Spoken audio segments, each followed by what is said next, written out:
Hey guys, so last week I did this sort of a halfway through review of Infinite Jest by David Foster Wallace, which was a sort of in-the-moment look at how I actually felt while reading the book. My thoughts as they were while I was still in it, taking it in still, and to get a good idea of what it's like to be in the moment of reading this book, I definitely suggest you go watch that video. This video is going to be a little bit different. This video is going to be my thoughts having finished the book, looking back on it, trying to understand it as a whole. Some things I say may overlap, but generally this video comes from a completely different perspective. The perspective of someone that's finally finished this crazy thing after having read it for 3 weeks straight. I promise that this is spoiler free regardless of how much it seems like I'm telling you. There's just a lot to say about something this big. So this is a world where basically under the influence of one man, generally not really even seen as a character throughout the story, mind you, the current President Johnny Gentle, the whole of North America has united itself into the Organization of North American Nations, or ONAN. ONAN has turned most of the northeastern part of the United States and the southeastern part of Canada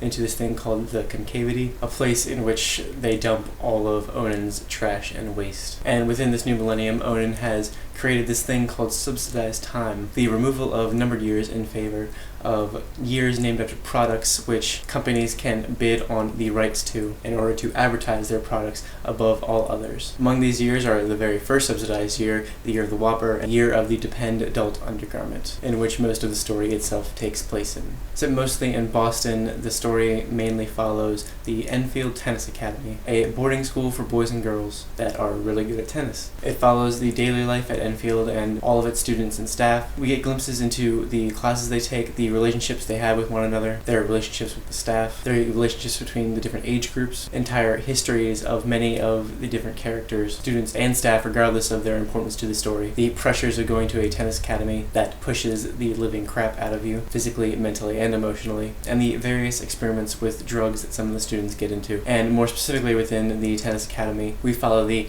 Incandenza family, mother and father and their 3 sons. Dr. James Incandenza, the father, founded Enfield Tennis Academy, but he is also a sort of like optical scientist and a filmmaker. At one point early on, like in the footnotes, there's this gigantic list of all the films that he's made, several of which are different versions of this film called Infinite Jest. James was an alcoholic and actually killed himself a few years before the story takes place. After his death, his wife Avril Incandenza kind of takes over Enfield. She runs it and runs it very thoroughly. She's kind of OCD about how she runs it and obsessively watches over everything that happens at Enfield the same way she does with her sons. The youngest son, Hal, arguably the main character of the book, is an extremely intelligent student, having memorized the entire Oxford English Dictionary when he was very young, and a gifted tennis player, second best in the entire school. He struggles throughout the story with his insecurities, his sort of indifferences to everything that he does, and his growing interests and rituals surrounding his marijuana use. The middle son, Mario Incandenza, doesn't actually go to Enfield, but is just kind of always living there because he was born extremely prematurely and has a bunch of birth defects and deformities, but is generally a very, very cheerful person and is sort of treated as the youngest Incandenza brother, even though he's the second oldest, and is ultimately loved and respected by pretty much everybody that goes to Enfield and lives there. Before his father's suicide, he used to help James with his filmmaking, and Mario himself is really, really into filmmaking. He kind of goes out of his way to film things that happen at Enfield, film all of their like tennis matches and tournaments and stuff, and to film the people that go there and stuff like that. The oldest son, Orrin Incandenza, went to Enfield when it first was opened, has graduated and since gone to college and is now out of college. And in college he switched his sport from tennis to football because he was just kind of tired of tennis and didn't really feel like he was going anywhere with it. So he switched to football because he found out that he was an amazing punter, and now he plays in the NFL in Arizona. He is a bit of a jerk and a womanizer, kind of blames his mother for everything in his life bad, doesn't talk to her anymore, doesn't really talk to anyone anymore in the family besides Hal very recently, and is just a bit thick-headed overall. The story also sort of surrounds the Annette House Drug and Alcohol Recovery House, a halfway house for people trying to overcome their addictions to various substances, and it has a very wide variety of characters and addictions that its narrative focuses on, including both the people that live there and the people that work there. One of the book's main characters, Don Gately, a former Demerol addict and alcoholic, was originally very reluctant to join Alcoholics Anonymous, not understanding why it works or why people go into it, but now is an active member and is sort of a counselor at the Annette haunted house. The narrative surrounding it mainly focuses on various addicts overcoming their addictions or trying to overcome their addictions in various ways with various success rates. A sort of juxtaposition, it seems, to like Enfield Tennis Academy's narrative, which features heavily teenagers experimenting with new drugs and stuff like that, kind of building new addictions. Then there's a part of the story that kind of helps to connect everything together, surrounding this Quebecois separatist group, a sort of terrorist group that no longer wants to be a part of Onan, that no longer wants Quebec to be a part of Onan, a group called the Wheelchair Assassins, in search of something to use against Onan as a weapon. This leads them to seek out this film, rumored to be like the most entertaining film ever made. When someone watches it, they become obsessed with it and never want to do anything else but watch it until they die or commit suicide. The film is simply referred to as the entertainment throughout the story, and was created by James Incandenza, founder of the Enfield Tennis Academy, and stars the once ridiculously beautiful but now deformed Joelle Van Dyne, Orrin Incandenza's one and only love, and whom now resides at the Annette House Drug and Alcohol Recovery House, trying to overcome an addiction to cocaine. So that's basically, and believe it or not, without any spoilers, what is contained within like the story, the general idea of the story of Infinite Jest.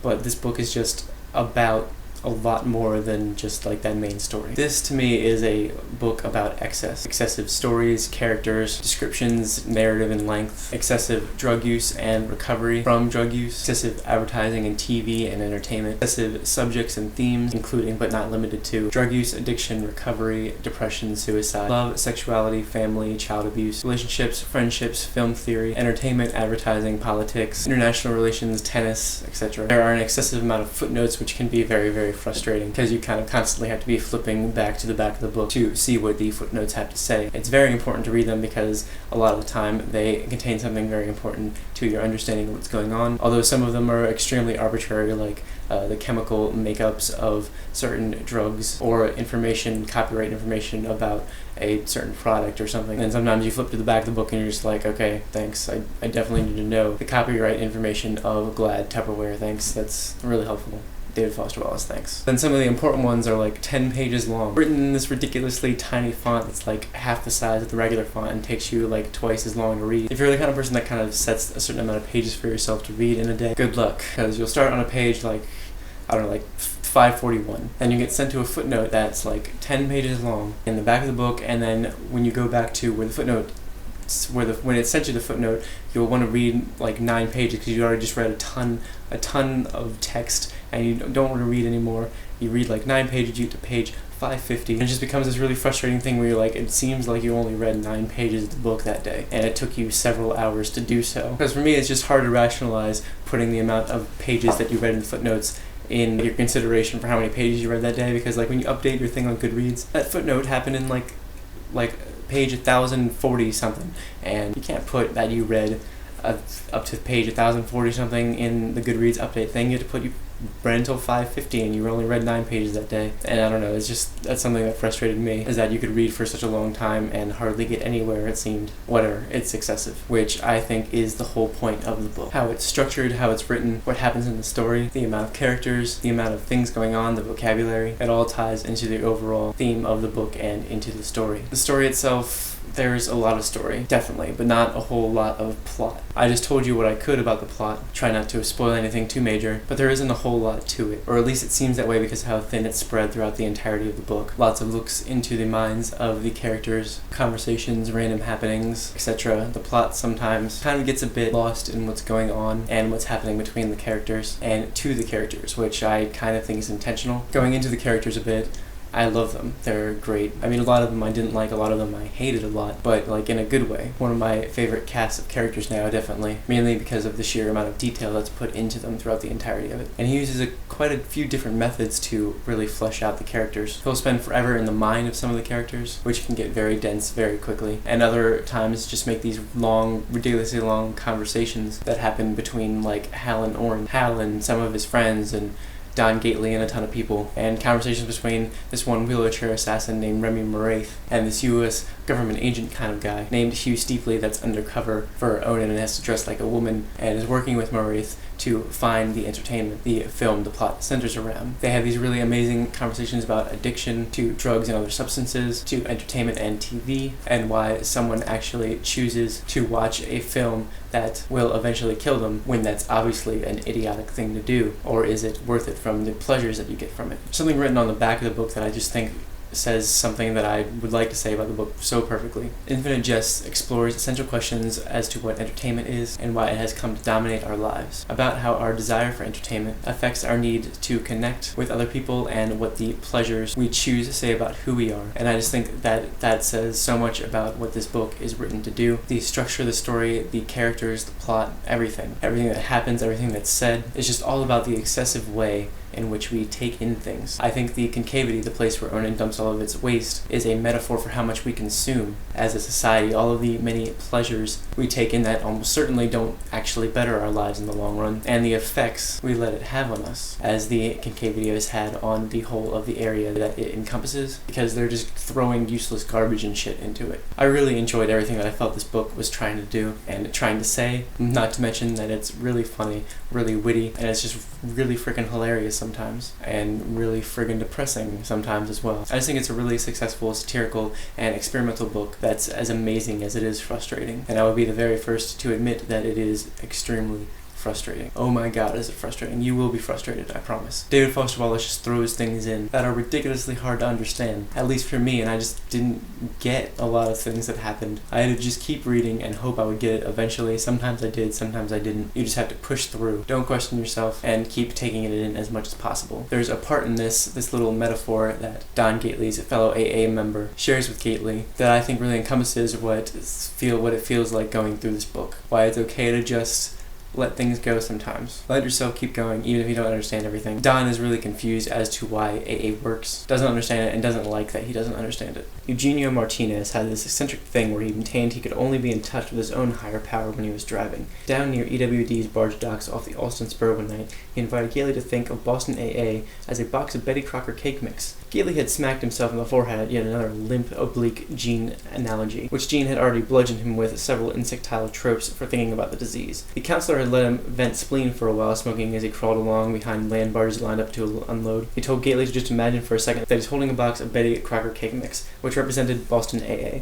The box came with directions on the side any 8-year-old could read. Gately said he was waiting for the mention of some kind of damn insect inside the cake mix. Gene said that all Gately had to do was for fuck's sake give himself a break and relax and for once shut up and just follow directions on the side of the fucking box. It didn't matter one fuckola whether Gately believed a cake would result or whether he understood the fucking baking chemistry of how a cake would result. If he just followed the motherfucking directions and had sense enough to get help from slightly more experienced bakers to help him fucking directions up, it got confused somehow. But basically the point was if he just followed the childish directions, a cake would result. He'd have his cake. The only thing Gately knew about cake was that the frosting was the best part, and he personally found Eugenio Martinez a smug and self-righteous prick. Plus, he'd always distrusted Orientals and Spics, and Gene M managed to seem like both. I just think that captures the overall tone of the book perfectly too. It's written in a way that's very, very conversational. Even if it's not like when a character is talking, everything is just very relaxed. And Wallace is kind of having a conversation with you, telling you what's happening in the story, in which he's not even trying to limit his usage of the word like, which is a great little juxtaposition with all of the big words and things that are hard to understand going on in this. It also gets to feel a bit like talking to someone that just kind of